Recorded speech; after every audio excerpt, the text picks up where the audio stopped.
Audio কথনে আবারও সবাইকে স্বাগত জানাচ্ছি। আমরা শুরু করেছিলাম সমরেশ মজুমদারের উপন্যাস অবগুণ্ঠন। উপন্যাসটি আমি ৫টি পর্বে ভাগ করে পড়ব। প্রথম পর্ব আমি আগেই পড়েছি এবং আপলোড করেছি। আজকের পর্বের ডেসক্রিপশন বক্সে আমি সেই পর্বের লিঙ্কটাও দিয়ে দিচ্ছি। আজকে আমি পড়ছি উপন্যাসটির দ্বিতীয় পর্ব।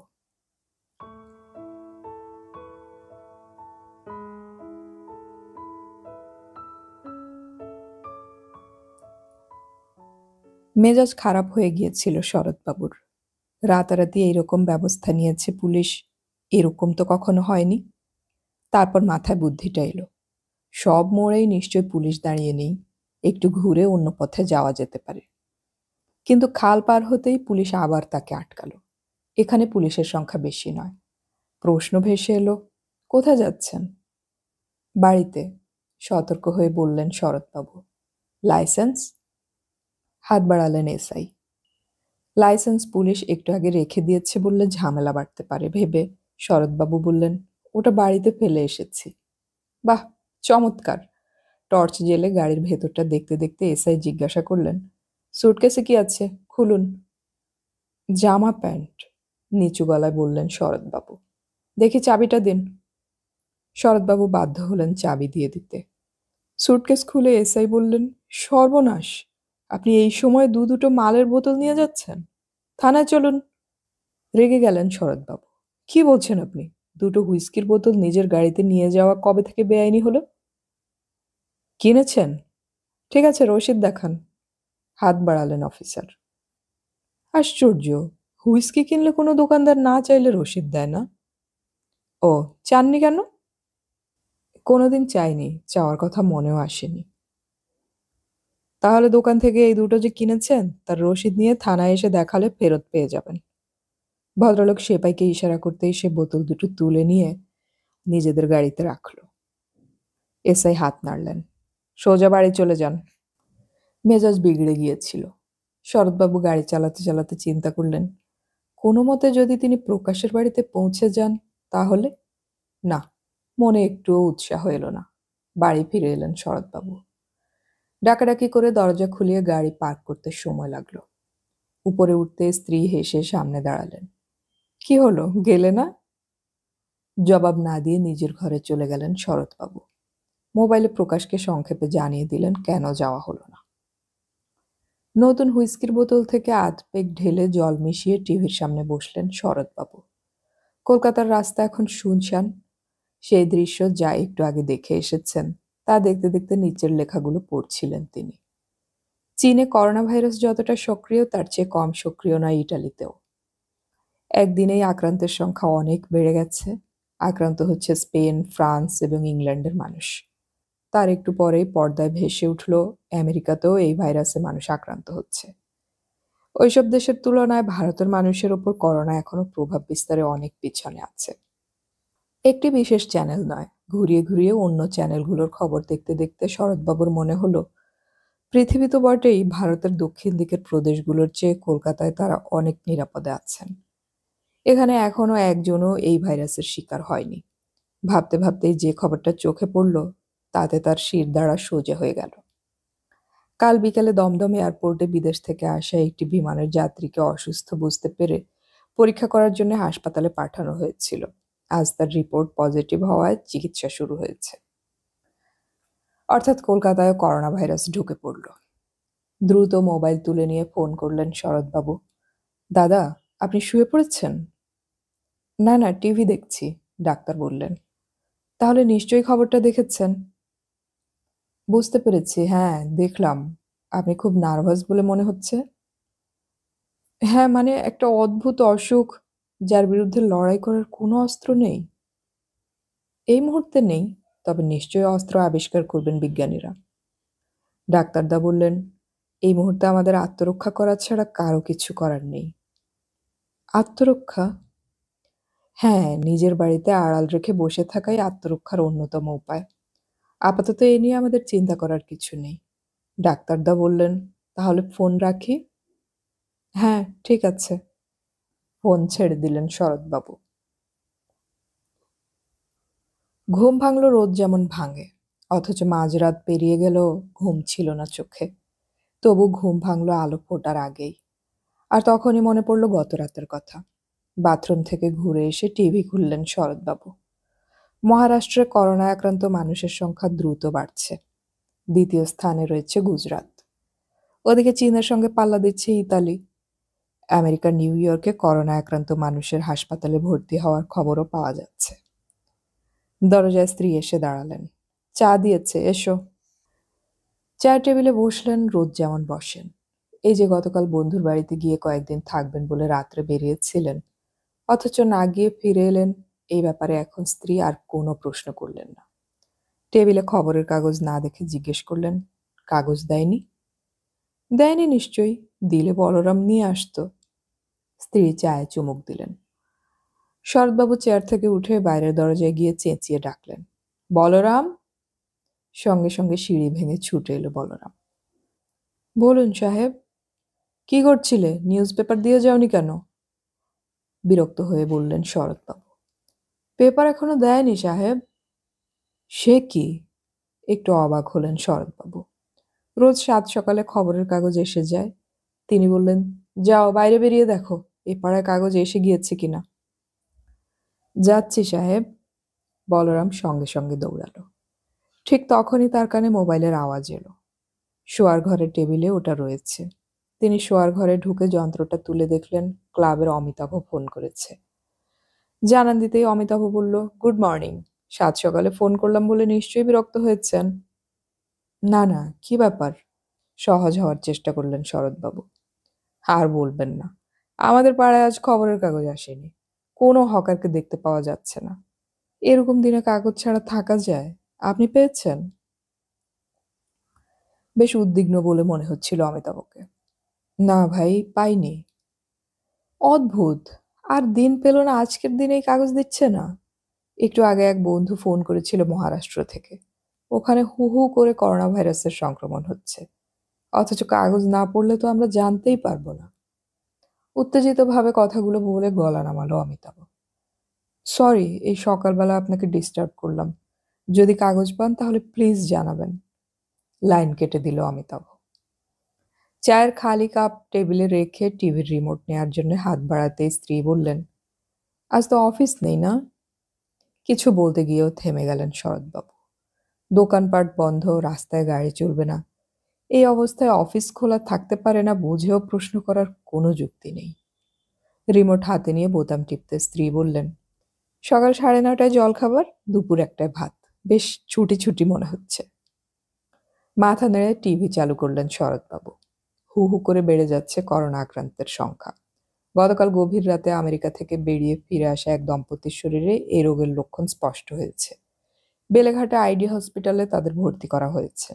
আজ বিকেলে রিপোর্ট পাওয়া যাবে। মাথায় বাজ পড়ল শরৎবাবুর।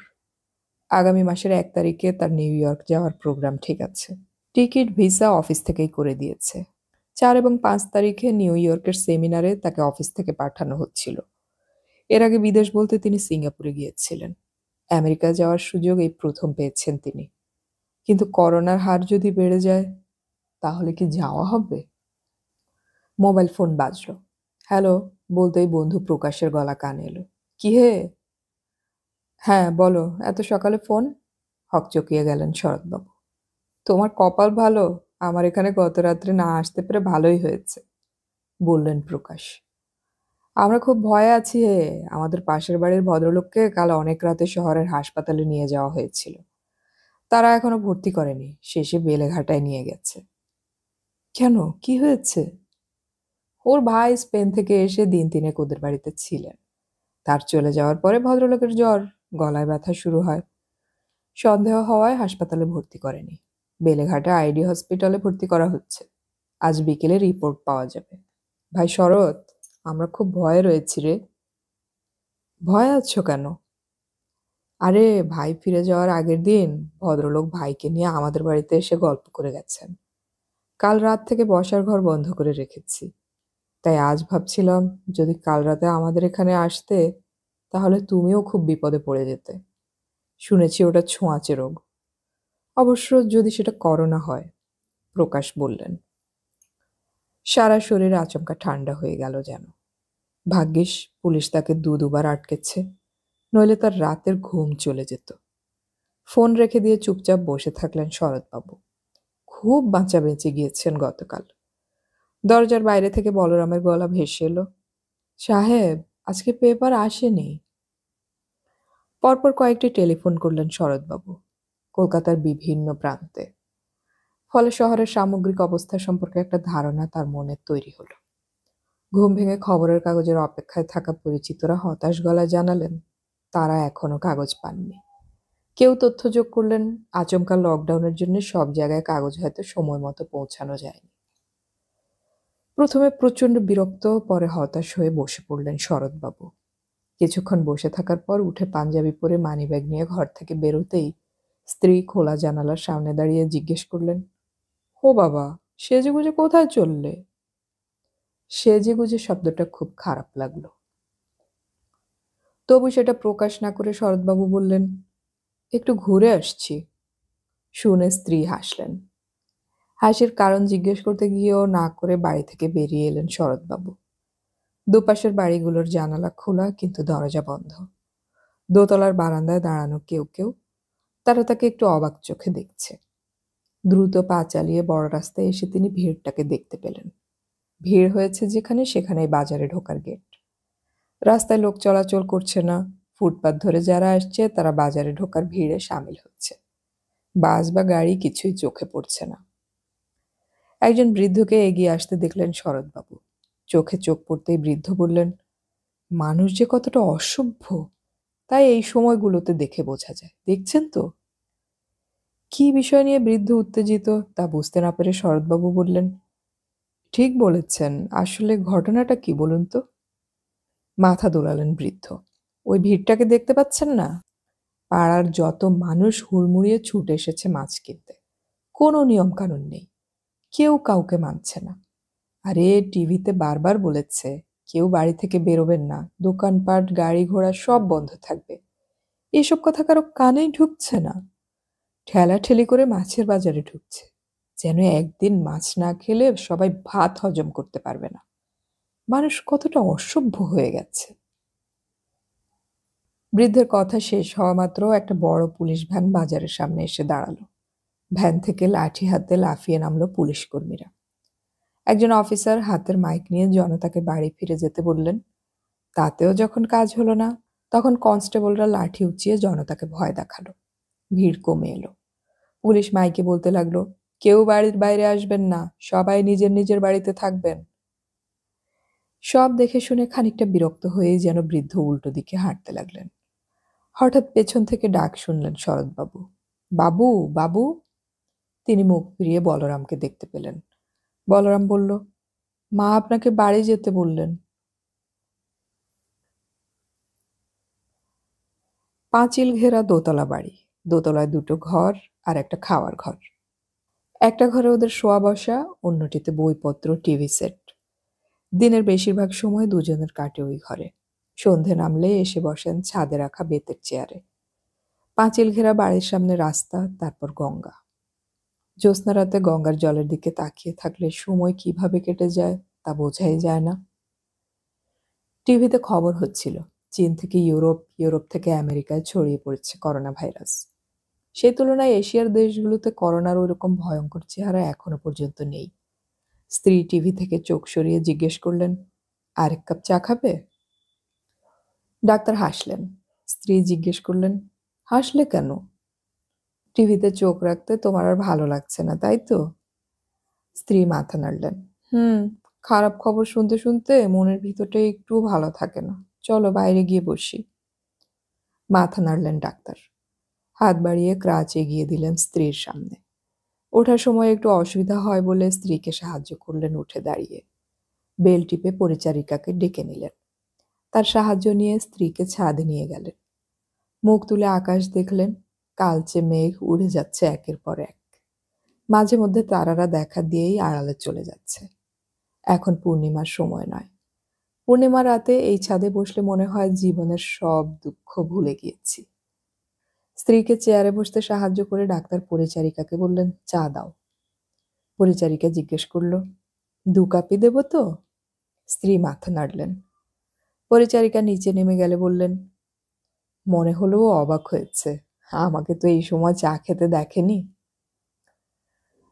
ডাক্তার আকাশের দিকে তাকিয়ে বললেন, এ বছর এখনো কালবৈশাখী হয়নি। প্রকৃতির চরিত্র অনেক বদলে গিয়েছে। কিছুক্ষণ চুপচাপ আকাশ দেখে স্ত্রী জিজ্ঞেস করলেন, কি মনে হয় তোমার? করোনা ভাইরাস সম্পর্কে আগে তো কোনো তথ্য পাইনি। টিভিতে কি বললো শুনলে তো? তুমি টিভির সামনে থেকে সরে এসে আকাশ না দেখে ওই টিভির কথাই ভাবছো। আমি যে ভাবছি না তা নয়, তবে অজানা শত্রুকে আক্রমণ না করে আত্মরক্ষা করাই বুদ্ধিমানের কাজ। ডাক্তার বললেন, বাড়ি থেকে না বেরিয়ে বই পড়বো, গান শুনবো, গল্প করব। যা বাজার করা আছে তাতে আপাতত চলে যাবে। স্ত্রী তাকালেন।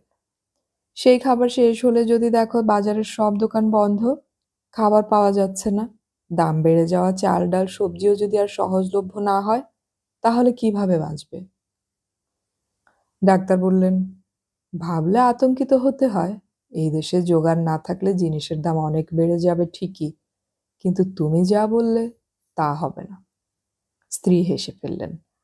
ডাক্তার জিজ্ঞেস করলেন, হাসলে যে? তোমার সবচেয়ে বড় গুণ হলো তুমি খুব আশাবাদী। হতাশায় ডুবে গেলে কি ফিরে আসতে পারতাম? কথাটা শুনে হাত বাড়িয়ে স্বামীকে স্পর্শ করলেন স্ত্রী। দুজনেই চুপচাপ বসেছিলেন কিছুক্ষণ। ডাক্তারের ফোন বেজে উঠল। ডাক্তার নাম দেখে বললেন, হ্যালো। আপনাকে এই সময় বিরক্ত করছি না তো? অমিতাভ বলল। এই মুহূর্তে নয়, ডাক্তার জবাব দিলেন। বলুন, হঠাৎ ফোন করলেন, কোনো নতুন খবর আছে? আর খবর, ইউরোপে তো করোনা ভাইরাস হু হু করে ছড়িয়ে পড়ছে। আমি ভাবতেই পারিনি আমেরিকাতেও করোনা এত মারাত্মক হবে। আমেরিকা তো পৃথিবীর সবচেয়ে শক্তিশালী দেশ, সব দিক থেকে এগিয়ে। তাদের দেশে করোনা কি করে রোজ শয়ে শয়ে মানুষ মেরে ফেলছে? অমিতাভ জিজ্ঞেস করল। দেখুন, এই ব্যাপারে আমি তো বিশেষজ্ঞ নই, তবে আমার যতদূর অনুমান, নিজের শক্তি সম্পর্কে অতিরিক্ত আস্থা হয়তো এত বড় বিপর্যয় ডেকে এনেছে।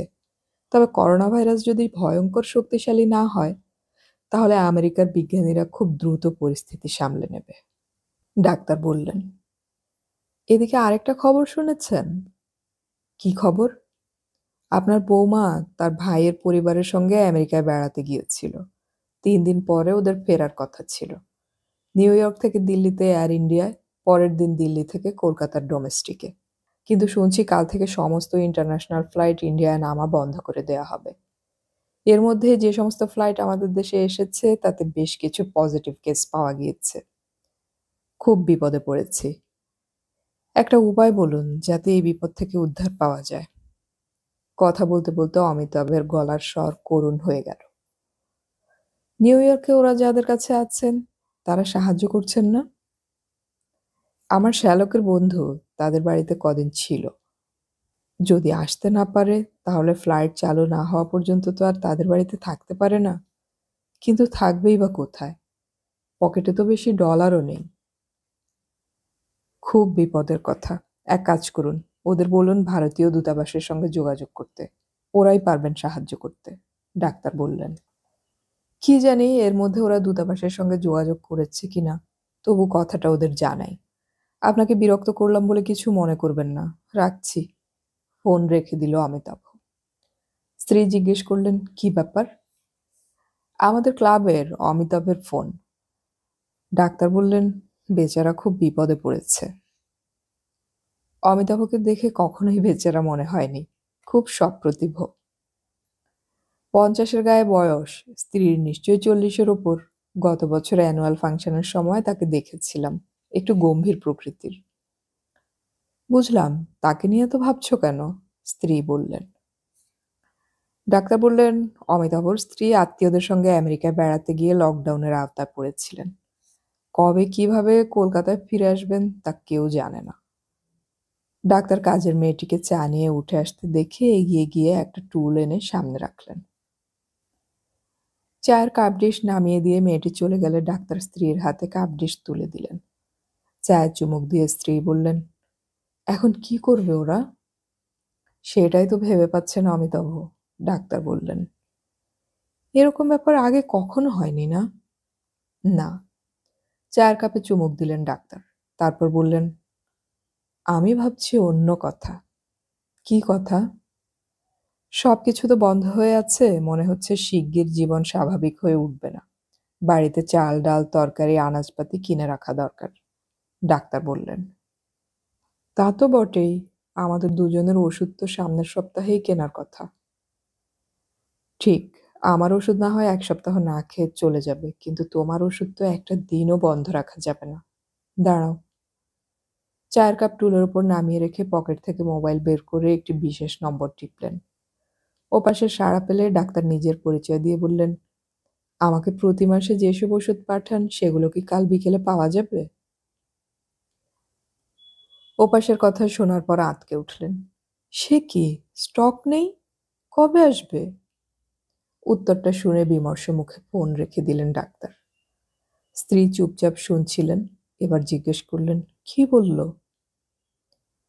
দোকানের কিছু ওষুধ শেষের মুখে, এখনো জানে না ওরা কবে আবার স্টকে আসবে। এভাবে আচমকা যদি ওষুধের জোগানে সমস্যা হয় তাহলে? দাঁড়াও, নার্সিং হোমে ফোন করি। ডাক্তার আবার মোবাইলের নম্বর টিপলেন। হ্যালো। হ্যাঁ, একটু সমস্যায় পড়েছি ডক্টর চ্যাটার্জি।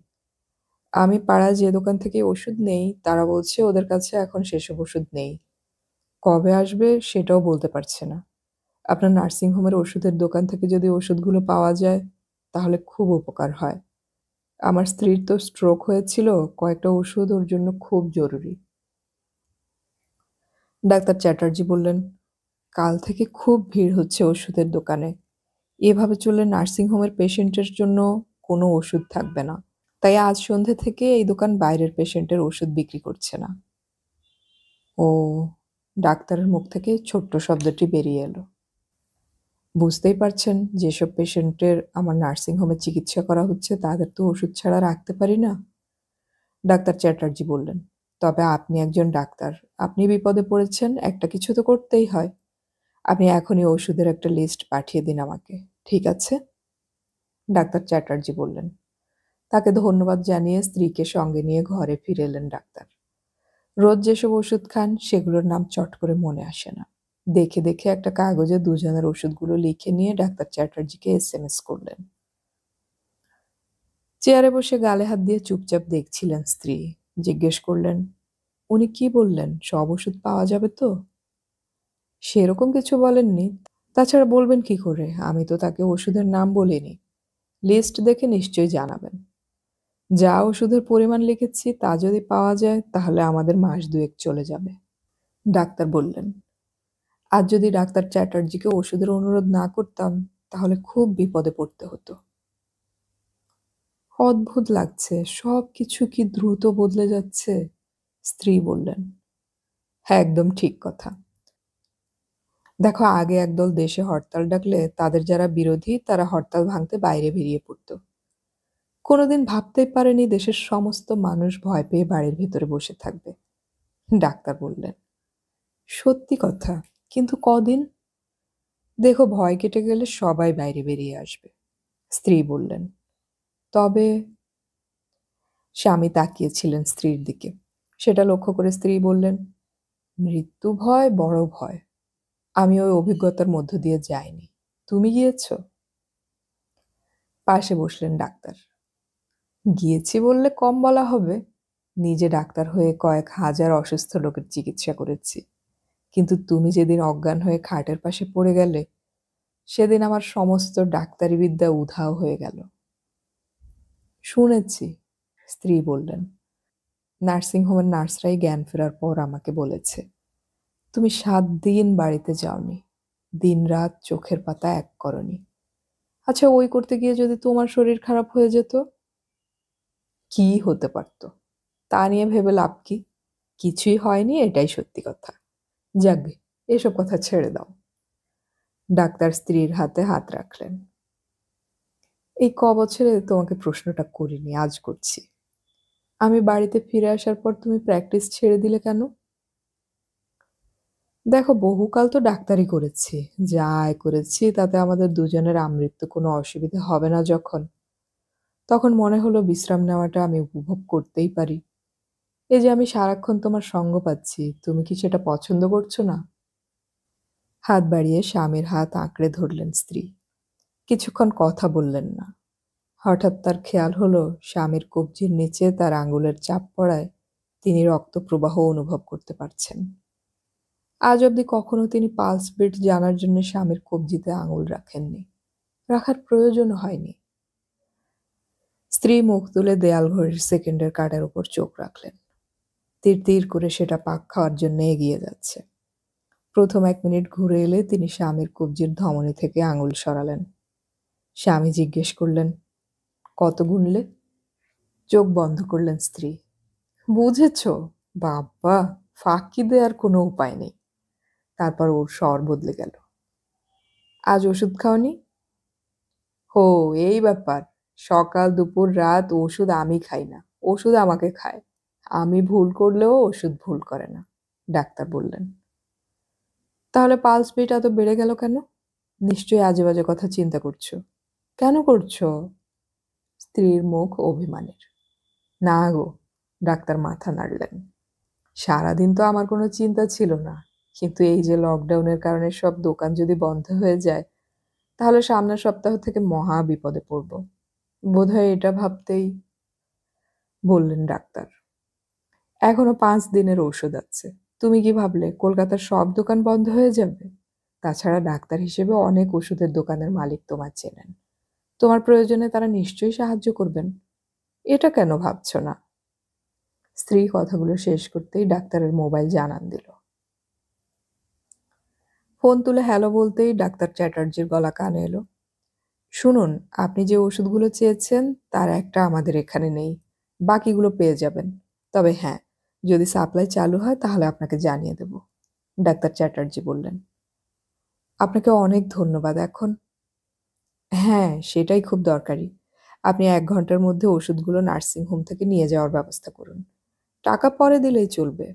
আমি আর ঠিক 1 ঘন্টা নার্সিং হোমে আছি। নমস্কার। ডাক্তার চ্যাটার্জি ফোন রেখে দিলেন। সর্বনাশ! মুখ থেকে শব্দটা বেরিয়ে এলো ডাক্তারের। কি হলো? স্ত্রী উদ্বিগ্ন হলেন। একটা ছাড়া বাকি ওষুধগুলো ডাক্তার চ্যাটার্জির কাছে আছে, কিন্তু ওখান থেকে সেগুলো আনতে 1 ঘন্টার মধ্যে কাউকে পাঠাতে হবে। কাকে পাঠাই? ডাক্তারকে বেশ চিন্তিত দেখালো। ওর নার্সিং হোম কত দূরে? এখন তো কোনো ট্রান্সপোর্টও পাওয়া যাবে না। হেঁটে গেলে প্রায় 40 মিনিট লাগবে। এই সময় বাড়িতে 2 জন কাজের লোকের একজন যদি ছেলে হতো, তাহলে আর কোনো সমস্যা থাকতো না। চোখ বন্ধ করে উপায় ভাবার চেষ্টা করলেন ডাক্তার। স্ত্রী মুখ নিচু করলেন। মাস 3 আগে এই বাড়িতে রান্নার দিদি ছাড়াও একটি কিশোরকে রাখা হয়েছিল ফাই ফরমায়েশ বাজার করার মতো ছোটখাটো কাজের জন্য।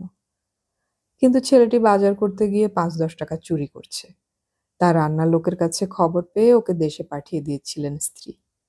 এখন যে প্রৌঢ়া এই ছেলেটির কাজগুলো করছে, তাকে এনে দিয়েছে রান্নার লোকটি। সবই তো ঠিকঠাক চলছিল, কিন্তু এই লকডাউনের মধ্যে ওই প্রৌঢ়াকে ওষুধ নিয়ে আসার জন্য পাঠানো তো চলবে না।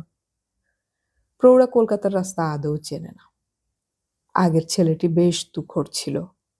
চাকরি থেকে ছাড়িয়ে না দিয়ে সাবধান করে রেখে দিলে আজ সে দিব্যি ওষুধ এনে দিতে পারত। ছাড়ানোর কথা শুনে ডাক্তার মৃদু আপত্তি করেছিলেন, কিন্তু তিনি বলেছিলেন, রক্তের স্বাদ একবার পাওয়ার পর বাঘ নিশ্চয়ই নিরামিষে সন্তুষ্ট থাকে না। দুষ্ট গরুর চেয়ে শূন্য গোয়াল ভালো, মিছিমিছি বলা হয়নি। এখন মনে হচ্ছিল সিদ্ধান্তটা খুব ভুল নেওয়া হয়ে গিয়েছিল। ডাক্তার উঠে দাঁড়ালেন। আমি যাই, নিয়ে আসি। তুমি যাবে মানে? এই লকডাউনের মধ্যে অতটা পথ তুমি হেঁটে যাবে? এছাড়া তো কোনো উপায় নেই। কেন এমন কথা বলছো? 2 দিন পরে লকডাউন নিশ্চয়ই উঠে যাবে। গেলে ভালো, কিন্তু যদি না যায়? কোনো অসুবিধা হবে না। যদি একটা রিক্সা পাই তাহলে তাতেই যাওয়া আসা করব। মানিব্যাগে টাকা ভরে নিয়ে ডাক্তার নিচে নামলেন। নামতেই রান্নার দিদি তাকে দেখে বলল, হে কি, আপনি? তার মানে আমাকে দেখে অবাক হচ্ছ কেন? ডাক্তার বিরক্ত। না না, পাশের বাড়ির দাদা চেঁচিয়ে বলছিল রাস্তায় কাউকে হাঁটতে দেখলেই পুলিশ নাকি ধরে থানায় নিয়ে যাচ্ছে। ঠিক আছে, ভেতর থেকে দরজা বন্ধ করে দাও। ডাক্তার বাইরে বেরিয়ে এলেন। শুনশান রাস্তা, দুপাশের বাড়ির জানালাগুলো বন্ধ। ডাক্তার দ্রুত হাঁটতে শুরু করলেন। কিছু পরে গতি কমাতে বাধ্য হলেন। দীর্ঘদিন জোরে পা ফেলে চলার অভ্যেস না থাকায় পায়ের ব্যথা শুরু হয়ে গেল, বিশেষ করে বাঁ পায়ে। রাস্তা দিয়ে হাঁটার সময় এবার একটি জিপ দেখতে পেলেন ডাক্তার। ওটা যে পুলিশের জিপ তাতে কোনো সন্দেহ হলো না। জিপের পাশে দাঁড়িয়ে থাকা দুজনের একজন তাকে জিজ্ঞেস করল, কোথায় যাচ্ছেন? আমি ওষুধের দোকানে যাচ্ছি, জরুরি ওষুধ আনতে, ডাক্তার বললেন। ঠিক আছে, যান, তাড়াতাড়ি বাড়ি ফিরে যান, লোকটি ধমকালো। ডাক্তার পায়ে পায়ে সরে আসতেই একটা হেলমেটবিহীন বাইকওয়ালাকে পেয়ে ব্যস্ত হয়ে পড়ল পুলিশরা। ঝামেলা বাড়তেই ডাক্তার রাস্তা পেরিয়ে উল্টো দিকের গলিতে ঢুকলেন। কিন্তু খানিকটা হাঁটার পর মনে হলো এই রাতে যেন কোনো মৃত শহরের পথে হাঁটছেন। ওপাশে একটা গাড়ির ইঞ্জিনের আওয়াজ হতেই ডাক্তার একটু দাঁড়িয়ে গেলেন। পুলিশের ভ্যানটি যখন পাশ দিয়ে বেরিয়ে গেল তখন তার পেছনে বসা কয়েকজনের চিৎকার শুনতে পেলেন। তারা বলছে ভুল করে বেরিয়েছে, আর কখনো বাড়ির বাইরে আসবে না। ওষুধ নিয়ে আসার সাহস হারিয়ে ফেললেন ডাক্তার। ওইটুকু পথ যেতে যে সময় লেগেছিল তার অনেক বেশি লাগলো ফিরে আসার সময়। দোতলায় ওঠা মাত্র দেখলেন স্ত্রী দরজার কাছে হুইল চেয়ার নিয়ে এসে বসে আছেন। দেখা মাত্রই বললেন, ওহ, খুব দুশ্চিন্তা হচ্ছিল। যাক বাবা, শেষ পর্যন্ত ফিরে এসেছো তো।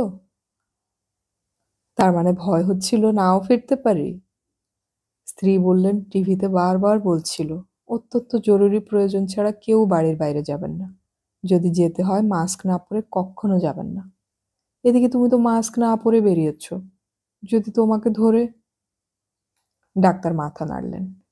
সে অবস্থা হয়েছিল, কিন্তু খারাপ খবর হলো আমি ওষুধ পাইনি। কথার মধ্যেই ফোন বেজে উঠল।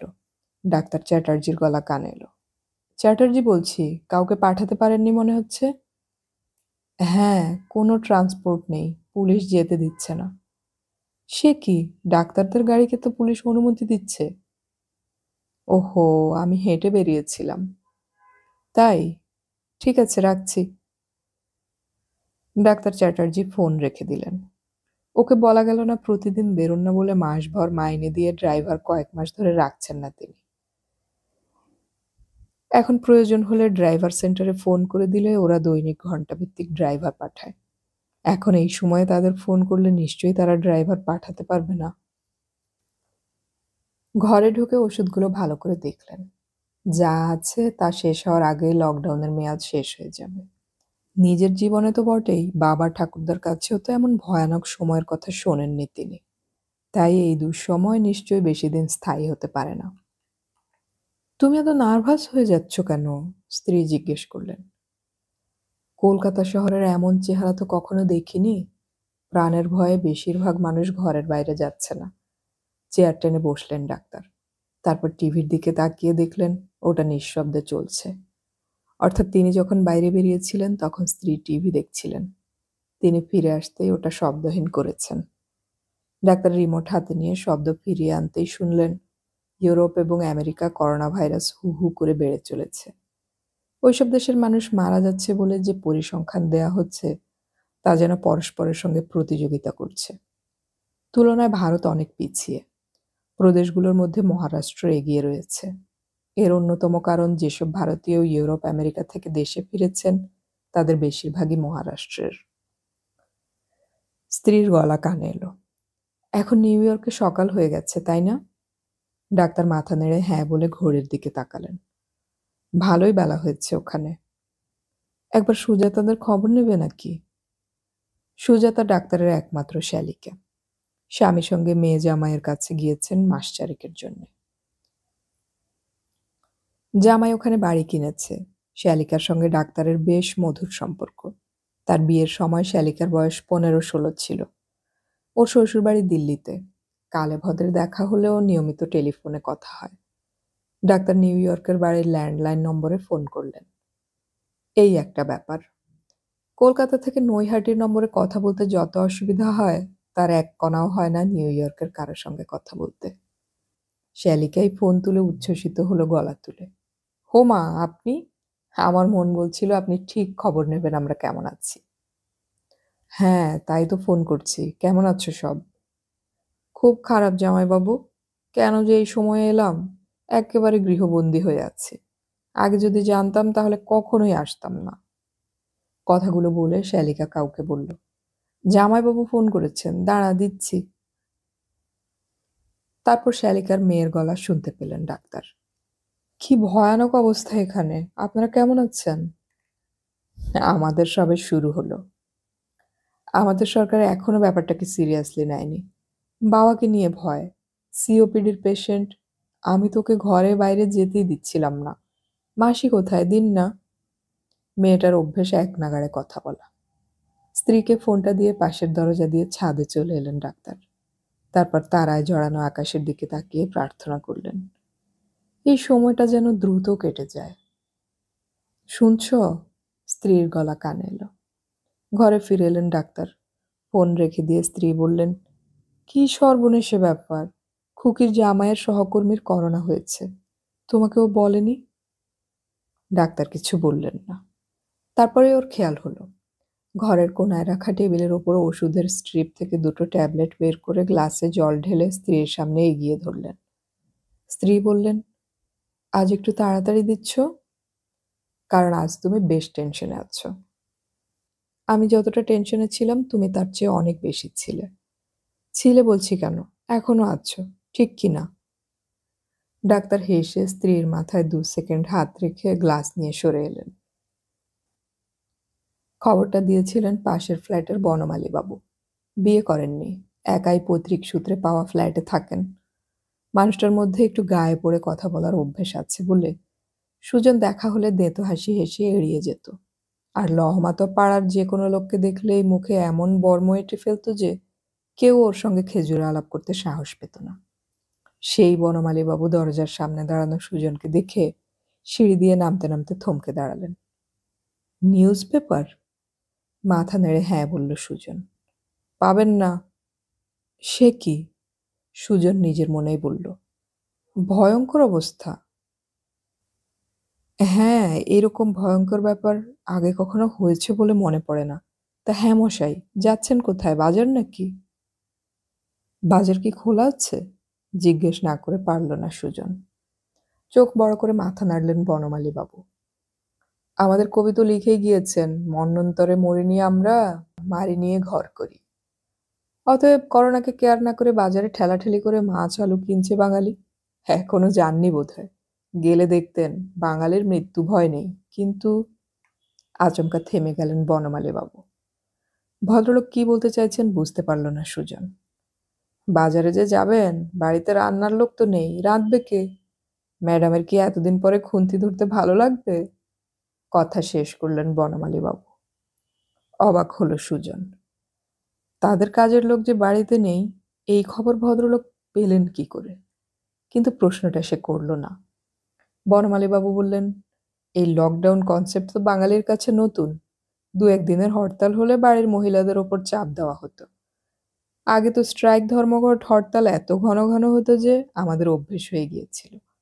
লকডাউন একবার শুরু হলে কবে শেষ হবে কে জানে। মানুষ তো ভয় পাচ্ছে।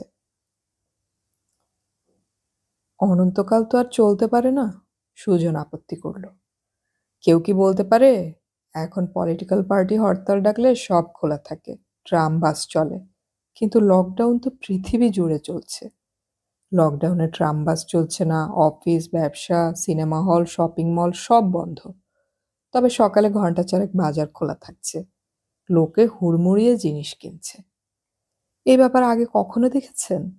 দেখেননি তো? আচ্ছা, বাজারে যে শাকসবজি মাছ বিক্রি হচ্ছে, সেগুলো যারা বিক্রি করছে তারা নিয়ে আসছে কি করে? মাথা নাড়লেন বনমালী বাবু। যাক এসব কথা, যা বলছিলাম, অভ্যেস তো নেই, মিসেসের ওপর চাপ দেবেন না। আমার কথা যদি শোনেন তাহলে পাড়ার এক পরিবার খুব ভালো রান্না করে, ন্যায্য দামে বাড়িতে পৌঁছে দেয়, তাদের বলতে পারেন। তাই নাকি? হ্যাঁ, আপনি জানতেন না? না তো। আপনি ওদের রান্না করা খাবার খেয়েছেন? হাসলেন বনমালী বাবু। নইলে রেকমেন্ড করব কেন? পকেটে কি মোবাইল আছে? থাকলে নম্বর লিখে নিন। সুজন মোবাইল বের করলে বনমালী বাবু নম্বর জানিয়ে বললেন, ইচ্ছে করলে আমার নাম বলতে পারেন। আমারটা যখন দিতে আসবে তখন আপনাদের খাবারও দিয়ে যাবে। ভদ্রমহিলার নাম মিসেস গাঙ্গুলি, ঠিক আছে? অনেক ধন্যবাদ আপনাকে, বলল সুজন। সিঁড়ির দিকে এগিয়ে যেতে যেতে বনমালীবাবু ঘুরে দাঁড়ালেন। একটু আগে টিভিতে দেখলাম কাল যারা লন্ডন থেকে ফ্লাইটে কলকাতায় এসেছে তাদের 7 জনের করোনা ভাইরাস পজিটিভ হয়েছে। কি যে হবে আমাদের! বলতে বলতে ভদ্রলোক নিচে নেমে গেলেন। একটু ভাবল সুজন। তারপর আবার বাড়িতে ফিরে এলো সে। মোবাইলে কথা বলছে লহমা।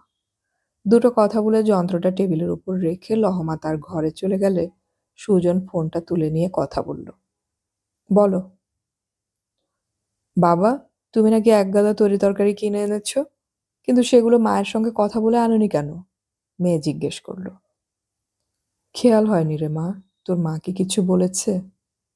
আচ্ছা বাবা, তুমি জানো না ডাক্তার মাকে গ্যাসের সামনে যেতে নিষেধ করেছেন? যা নিয়ে এসেছো তা কে রাঁধবে?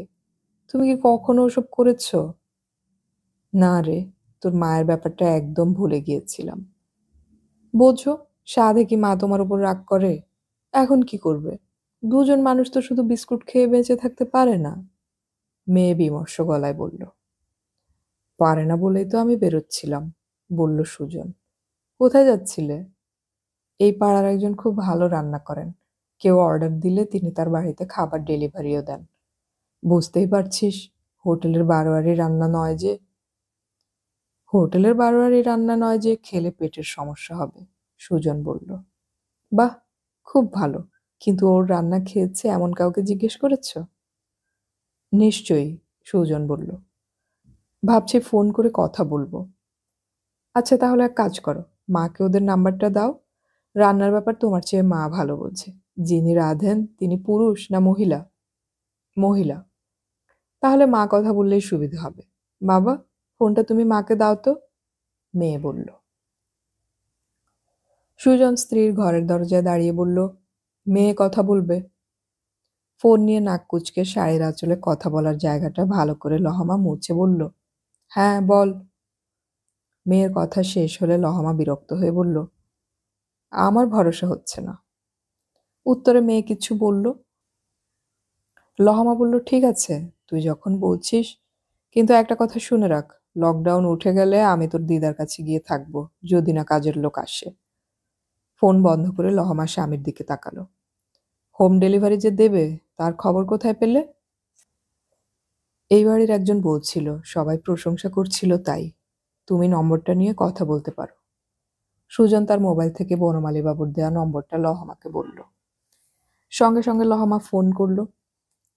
নমস্কার, আমি জানতে পারলাম অর্ডার করলে আপনারা বাড়িতে লাঞ্চ বা ডিনার পাঠাতে পারেন, ঠিক কি? উত্তরটা শুনে লহমা মাথা নাড়ল। না, বেশি দূরে নয়। আমার ঠিকানার অন্যদের ফ্ল্যাটেও বোধহয় আপনারা খাবার পাঠান। নিজেদের ঠিকানা বলে মেনুতে চলে গেল লহমা। সুজন একটু দূরে দাঁড়িয়ে চুপচাপ স্ত্রীর কথা শুনে যাচ্ছিল। তারপর বাইরে বেরিয়ে এসে সে খাওয়ার ঘরের একটা চেয়ার সশব্দে টেনে নিয়ে তাতে বসল। এই শব্দটা তার প্রতিবাদের অঙ্গ, কিন্তু তাতে কাজ হলো না। কথা বলেই চলেছে লহমা। মেয়ের বিয়ের পর থেকে লহমার স্বভাব অনেকটা বদলে গিয়েছে। এখন কিছুতেই চট করে সহজ হয় না। প্রতিটা কথার পেছনে অন্য কোনো অর্থ আছে কিনা তা খুঁটিয়ে খুঁটিয়ে দেখে। এবার লহমার গলা কানে এলো, এদিকে আসতে হবে। অতএব ঘরে গেল সুজন। মোবাইলটা এগিয়ে দিল লহমা। বাকি কথা তুমি বলো। বাকি কথা মানে? কপালে ভাঁজ পড়ল সুজনের। কত টাকা দিতে হবে জেনে নাও মিসেস গাঙ্গুলির কাছ থেকে। ফোন কানে চেপে চেয়ারে ফিরে এলো সুজন। হ্যাঁ বলুন। বলবেন তো আপনারা, আমার যা বলার তা ওনাকে বলে দিয়েছি। ওপাশ থেকে একটু উষ্ণ হয়ে ওঠা গলার স্বর ভেসে এলো। না মানে আমরা দুজন রাতে ভাত খাই না, লাঞ্চ আর ডিনার মিলে প্রতিদিন কিরকম খরচ পড়বে? মার্জিত গলায় জিজ্ঞেস করল সুজন। কিছু মনে করবেন না, উনি যা চাইছেন তা তো আমাদের মেনুতে নেই। বিশেষভাবে তৈরি করে দিলে বেশি খরচ পড়বে। ঠিক বুঝলাম না, হকচকিয়ে গেল সুজন। উনি স্যুপ দিয়ে লাঞ্চ শুরু করতে চাইছেন। স্যালাড, 2 রকমের ভেজিটেবল, 2 পিস মাছ অথবা মাংস, চাটনি। এগুলো তো আমরা সাধারণ সময়ে সার্ভ করি না। আর এই করোনার সময় বুঝতেই পারছেন। তবু আমি চেষ্টা করব 550 পার প্লেট লাঞ্চে, 450 ডিনারে। ডিনারে উনি মিষ্টি দিতে বলেছিলেন, কিন্তু এখন তো মিষ্টির দোকানগুলো খোলা নেই, তাই দেওয়া যাবে না। যদি রাজি থাকেন আমাকে 10 মিনিটের মধ্যে জানিয়ে দেবেন। মিসেস গাঙ্গুলি লাইন কেটে দিলে ঝটপট হিসেব করে ফেলল সুজন। লাঞ্চ ডিনারে মাথাপিছু পড়বে 1000 টাকা, দুজনের 2000, তার মানে মাসে 60,000। টাকাটা যে লহমার কাছে চাওয়া যাবে না তাতে কোনো সন্দেহ নেই। সে লহমার ঘরে এসে মোবাইলটা টেবিলে রেখে বলল, দুবেলা দুজনের লাঞ্চ ডিনারের জন্য 2000 চাইছে, এছাড়া তো কোনো উপায়ও নেই। আশ্চর্য, কলকাতায় কি ওই একজন মহিলাই বাড়িতে খাবার পৌঁছে দেয়? খাবার যদি খারাপ হয় তা কাল থেকে দিতে হবে না। আমরা যদি সাউথ ক্যালকাটায় থাকতাম তাহলে চাইলেই অন্তত 10টা হোম ডেলিভারি দেয় এমন ফোন নাম্বার পেয়ে যেতাম। লহমা বলল, তাহলে এই কথাই বলে দেই। ঘরের বাইরে চলে আসতেই ফোন জানান দিল। নম্বর দেখল সুজন, মেয়ের ফোন।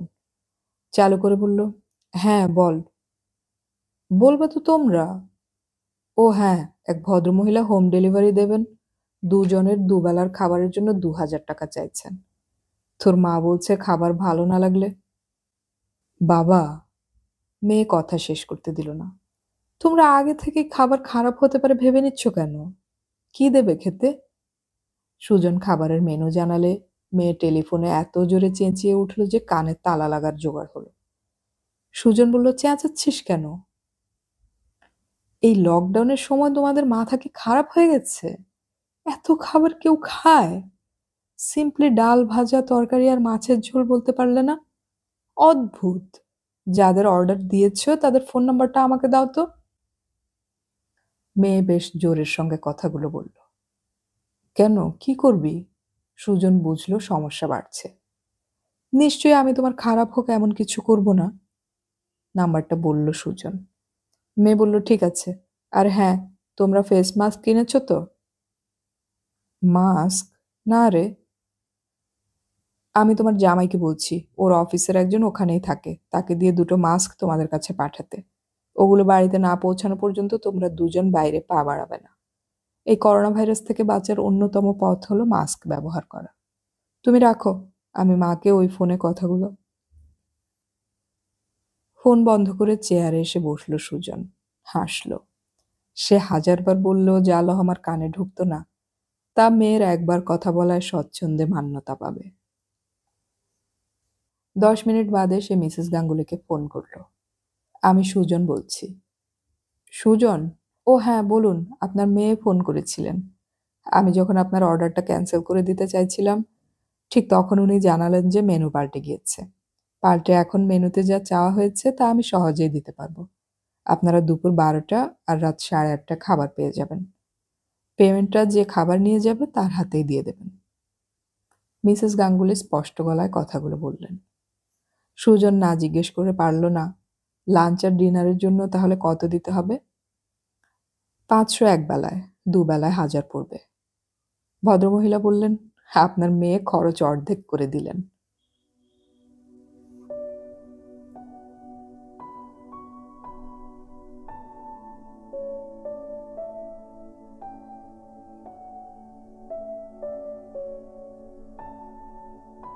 এতক্ষণ আমি পড়ে শোনালাম সমরেশ মজুমদারের লেখা উপন্যাস অবগুণ্ঠন এর 2য় পর্ব। উপন্যাসটির বাকি পর্বগুলো আমরা শীঘ্রই আপলোড করার চেষ্টা করব, শোনার আমন্ত্রণ রইল। অডিও কথনে আমাদের গল্প পাঠ ভালো লাগলে চ্যানেলটি সাবস্ক্রাইব করে রাখুন এবং বন্ধুদেরকে শেয়ার করুন। আমাদের গল্প পাঠ আপনাদের কেমন লাগছে তা কমেন্টে অবশ্যই জানাবেন। পরবর্তী পর্ব আপলোড করার সাথে সাথে নোটিফিকেশন পেতে হলে আমাদের সাবস্ক্রাইব বাটনের পাশের বেল আইকনটি চেপে রাখুন। গল্প পড়ি, গল্প শুনি, বাংলা গল্প ছড়িয়ে পড়ুক সবখানে।